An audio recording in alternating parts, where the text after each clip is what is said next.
they just have. I mean, Langdon. It's an uphill battle, and it starts with your preparation for the draft and trying to nail the draft. And what people say is not a great draft deep with talent, but I'm not going to buy that because there's talent in every draft. There is talent, and you have to find it, and you have to.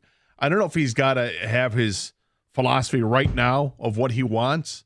Like what Brad Holmes does when he and Dan Campbell are at the hip. Those guys, they can complete each other's sentences.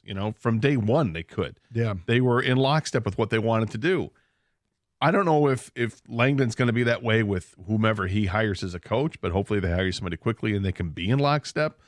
But are they just trying to, at this point, gather talent and gather people that fit what they want to do? Or are they going to take the best player in the draft and try to fit him in later? I don't know which is the best route to go because it seemed like they accumulated plenty of talent over the last several years, but they didn't fit together. No.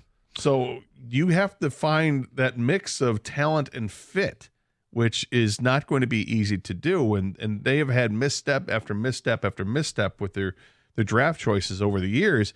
Guys that were good, but guys that didn't fit. And then they had, I was telling you during the break, you had a situation where you draft Andre Drummond and Chris Middleton in 2012 with your first two picks. Mm-hmm. That's pretty good to start off right there. You follow that up the next season with Kentavious Caldwell-Pope, great three-point shooter. The next year, you draft Spencer Dinwiddie.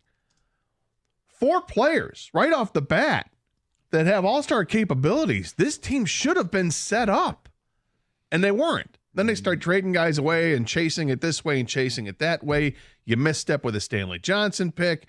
You trade for players that just it's not going to work out here. Right?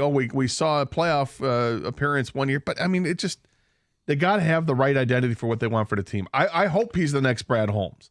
I hope he has that kind of fire inside and that kind of vision that makes sense, and that he's got a coach that's going to walk with him, and it all makes sense. We need to find basketball players, whatever that is.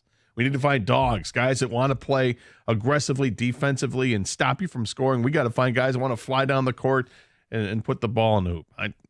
It's not easy to do. It is not. 248-539-9797.